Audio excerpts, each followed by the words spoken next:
Vamos lá, galera. Continuando, né, a liberdade de manifestação de pensamento, parte 2, né? Poderia tomar uma água, pegar um pouco de água também. Vamos lá, pessoal. Deixa eu colocar aqui. Eu vou reiniciar a parte final, né, porque foi muito... Eu escutei os passinhos do meu filho chegando e aí fui me embolando aqui, tentando apressar para dar tempo, mas deixa eu voltar, tá? A gente está vendo agora as implicações práticas, na prática, né, dessa liberdade de expressão, tá? E aí, vamos lá. No que se refere à liberdade de expressão e a sua amplitude, né, a gente tem aí a amplitude da liberdade para os nossos parlamentares, né? Eles têm aí uma liberdade muito maior do que a gente, eles não respondem penalmente e nem civilmente pelas suas opiniões, né, votos, enfim, tá? Cuidado com o vereador, né, que ele tem essa liberdade apenas no município dele, tá bom? Eu dei como exemplo, né, um deputado federal que estimulou as pessoas a descumprirem a lei do coronavírus, né, a 13.979/2020, né, porque ele dizia, olha, não usem máscaras porque as máscaras adoecem as pessoas. Não era isso, tá? Esse descumprir uma norma sanitária é o crime do artigo 268 do nosso Código Penal, tá? E ele incitou as pessoas a praticarem o crime e, portanto, incidiu também no artigo 286 do Código Penal, tá? Enfim, e vamos continuar, né? A liberdade de expressão no exercício da arte, né? Bom, e aí a gente tem um caso aí recente, né? Que está gerando aí discussões, polêmicas, tá? E aí é o seguinte... a arte, pessoal, tem por objetivo, de fato, né, mexer com as emoções e impactar as pessoas, tá joia? Muitas vezes, galera, muitas vezes, essa arte ela pode chocar, ela pode revoltar, ela pode desagradar as pessoas, né? Isso é normal. Mas o fato da gente não gostar daquela arte especificamente não é motivo para a gente impedir a exibição daquela arte, tá? Então, isso o STF já decidiu, tá? Até na época sobre o especial de Natal do grupo Porta dos Fundos, né? Então, nessa ação, qual que é? A medida cautelar na reclamação 38.782 do Rio de Janeiro, né? Que o relator era o ministro Gilmar Mendes, lá em 2020. Lá, nessa reclamação, né, nessa medida cautelar, o ministro Dias Toffoli diz o seguinte: não se descuide da relevância do respeito à fé cristã, assim como de todas as demais crenças religiosas, né, ou a ausência dela. Não é de supor, contudo, que uma sátira humorística tenha o condão de abalar valores da fé cristã, cuja existência vem há mais de 2000 anos. Né? Então, essa parte humorística não colocaria em xeque, né, os valores da fé cristã. Claro que se é de bom tom, se é agradável ou não, é outra coisa, né? Basta a pessoa não assistir, tá joia?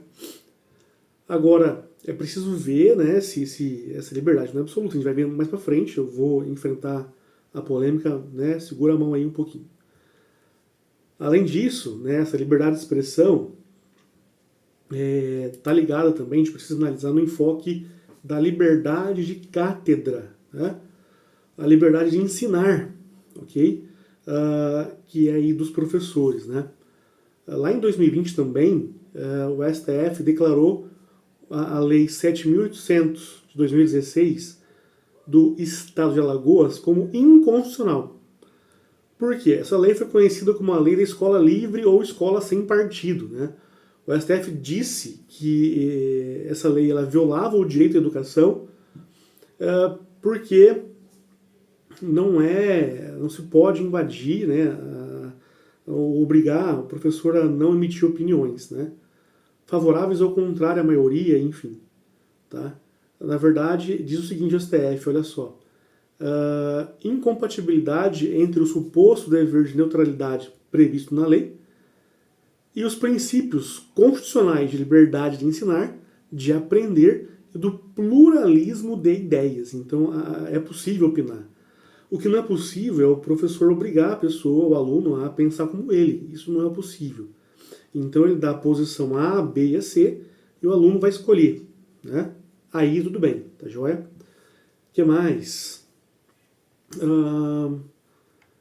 Lá em 2021, o STF também suspendeu uma lei de Rondônia, uma lei estadual de Rondônia, que proibia o uso de linguagem neutra, tanto nas aulas como nos materiais didáticos, né? Na verdade não, né? O Edson Fachin, então ministro da época, disse o seguinte, o relator, né, da ação, falou o seguinte, a norma traz marcas de discriminação, de negação da diversidade e da liberdade de aprender e ensinar e do pluralismo de ideias e de concepções pedagógicas. Por conseguinte, de todos os fundamentos, princípios, garantias e valores em que se alicerça e sustenta a nossa Constituição. A decisão foi tomada na ADI 7019, de relatoria do ministro Edson Fachin, tá joia? Bom, a liberdade de expressão é absoluta? Claro que não, né? Nem o direito à vida é absoluto, tá joia? A gente já viu isso, né? Bom,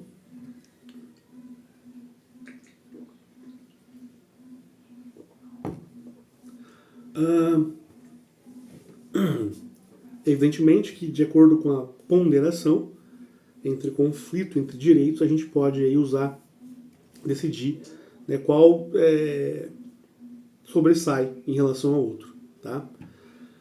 Então, pessoal, é possível então que a lei limite essa liberdade de expressão, tá?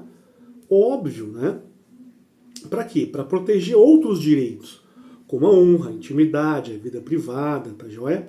Então, sim, a lei ela pode restringir, em parte, essa nossa liberdade de expressão para proteger direitos relevantes, até mais relevantes, tá joia?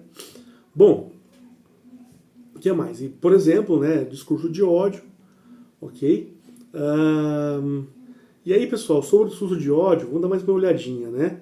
Olha só, a manifestação de ideias intolerantes, preconceituosas e discriminatórias contra indivíduo ou grupos vulneráveis, com a intenção de ofender a dignidade e incitar o ódio em razão de alguns critérios. Quais critérios? Em razão da idade, sexo, orientação sexual, identidade e expressão de gênero, idioma, religião, identidade cultural, opinião pública ou de outra natureza, de origem social, posição socioeconômica, nível educacional, condição de imigrante, refugiado, repatriado, apátrida ou deslocado interno, de deficiência, alguma característica genética, estado de saúde física ou mental, inclusive infecto-contagioso e condição psíquica incapacitante ou qualquer outra condição. Então, o discurso de ódio ele ofende a dignidade, né, incita o ódio em razão desses critérios já mencionados. É muita coisa, né? Pode parecer absurdo, mas não em discursos, mas eu já vi brincadeiras, né? É absurdo. A gente não pode. Isso ofende a dignidade da pessoa humana, né? Isso deixa o ambiente, qualquer ambiente, inabitável. Tem efeitos terríveis, né? Pior que às vezes as pessoas elas aceitam porque elas precisam pertencer a um grupo, tá? E aí elas toleram muita coisa, né? O que não significa dizer que não está errado, né? Ah, mas a pessoa não tem problema.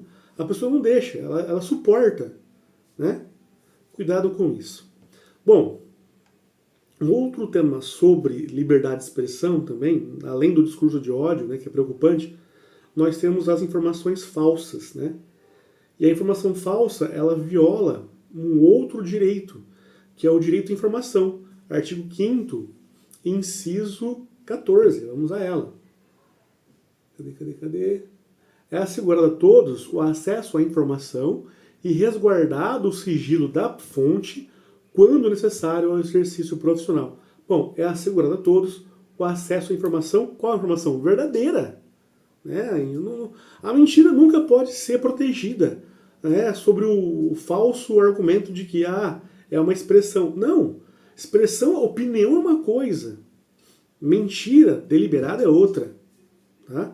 Impossível aceitar isso. Bom, cuidado, né? Portanto, o acesso à informação verdadeira é protegido. Uma informação falsa, mentirosa, não é protegida. Tá? Portanto, o abuso, né, na liberdade de manifestação, de pensamento, pode trazer consequências penais e civis. Né? Em relação à consequência civil, é isso, é dano material, moral e dano à imagem. Tá joia? Já vimos isso lá no vídeo número 1. Tá? Mas, na parte penal, é interessante a gente demorar um pouquinho aqui. Por quê? Por exemplo, crimes contra a honra. Né? A gente tem alguns crimes, né? A calúnia, a difamação, a injúria, tá joia? Honra, o que é honra? A honra é um conjunto de atributos morais, físicos e intelectuais que conferem à pessoa uma autoestima e reputação. Então a honra ela se divide em honra objetiva e honra subjetiva. A honra objetiva é aquilo que as pessoas pensam de você, né? É a sua reputação. E a honra subjetiva é o que você pensa de você. Tá? Bom, e aí nós temos a honra subjetiva dignidade e a honra subjetiva decoro. A honra subjetiva dignidade está ligada a atributos morais, né? O cara é honesto, é íntegro, enfim. A honra subjetiva decoro tem a ver com atributos físicos, né? Intelectuais e até sociais, né? Bom, e a calúnia e a difamação ofendem a honra objetiva. A injúria ataca a honra subjetiva. Né? Sobre esses crimes contra a honra, pessoal, nós temos alguns princípios. O primeiro deles, não há livre censurabilidade do comportamento e atributos alheios. E letra B, a verdade ofensiva pode ser incriminada, lógico. Né? Exemplo, fulano, você é feio e chato. Mesmo que seja verdade, isso não pode ser dito jamais. Tá? Porque entre a verdade e a paz, o Estado prefere a paz. Né? Porque o Estado foi criado para manter a paz. Tá joia? Então, por exemplo, a vizinha fulana vê a vizinha Beltrana, repara, né, que na vizinha Beltrana vários carros vão surgindo, né, vão aparecendo, que leva ela a acreditar que a pessoa tem um relacionamento com vários homens, enfim, com vários namorados, enfim, tá? E ela começa a espalhar isso. Pode? Não, não pode. Né? Nossa, eu vi minha vizinha saindo do motel com outro cara, que não é o marido dela, o namorado, né? É verdade isso? Pode ser verdade, mas ela pode replicar isso? Não pode. Mas é verdade, não pode. Isso é difamação. Tá joia? Além disso, vamos lá. Outra coisa importante também. Assistir programas de televisão, né, que explorem aí a violência na sociedade, que idolatrem influencers, outras pessoas, né, que são aí autoridades, né, e que fazem discurso de ódio, de discriminação, né, e que contribui até para ataques, né, nas escolas, em periferias, né? Isso não pode. Né? A gente não pode permitir esses programas, tá? Para evitar, né, esses ataques. Tá joia? Lá nos Estados Unidos, a liberdade de manifestação de pensamento é muito mais abrangente do que a nossa. Né? Na verdade, lá esse é um direito que está praticamente acima dos outros, né? Por isso que lá um presidente da KKK faz um discurso na televisão sobre práticas racistas e tá tudo bem, né? Lá, aqui não, ok? Então aqui, para proibir esses abusos, né, de liberdade de expressão, Como que a gente faz? Como que a gente combate esse tipo de coisa? Muita sede, pessoal.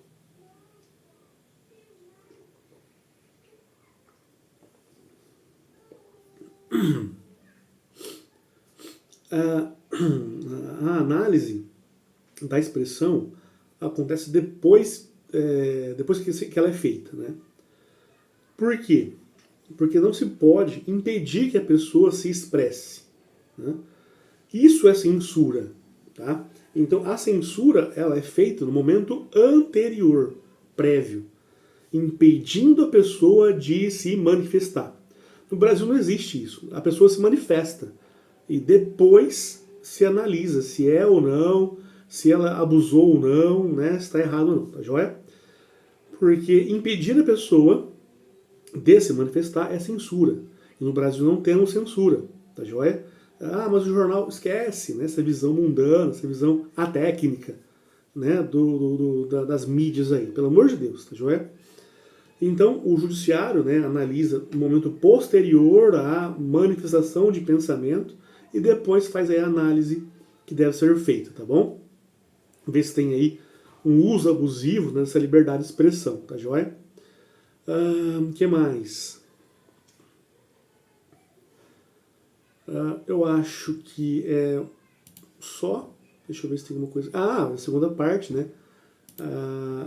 É livre, a liberdade de expressão é livre, mas é proibido o anonimato, né? Por que isso? Porque não é justo, né?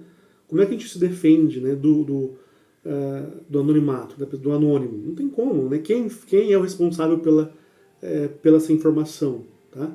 Então a gente precisa sim, em nome da garantia de outros direitos, como honra e imagem, a gente pode proibir o anonimato, tá?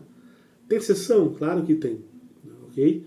O anonimato, então, no caso, por exemplo, de denúncia anônima, né, para fins penais, tá joia? E aqui como é que funciona isso? A denúncia anônima, a denúncia, né, a notícia de um crime anônima, ela não pode ter nenhuma consequência, né, direta. Então, o que acontece? Se a delegacia recebe essa notícia de um crime, né, anônima, hoje em dia é assim que tem que ser mesmo, né? Ninguém vai denunciar um crime organizado aí, dando nome, endereço, tá morto no dia seguinte, né?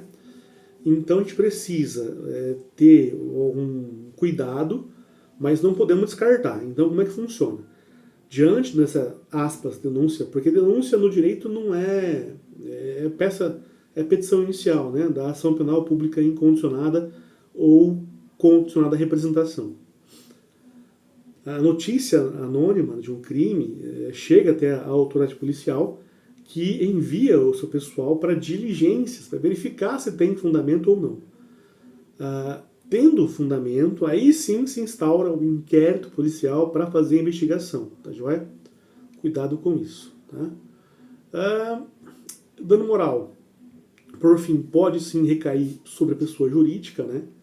Que tem honra objetiva, ela não tem honra subjetiva, tá?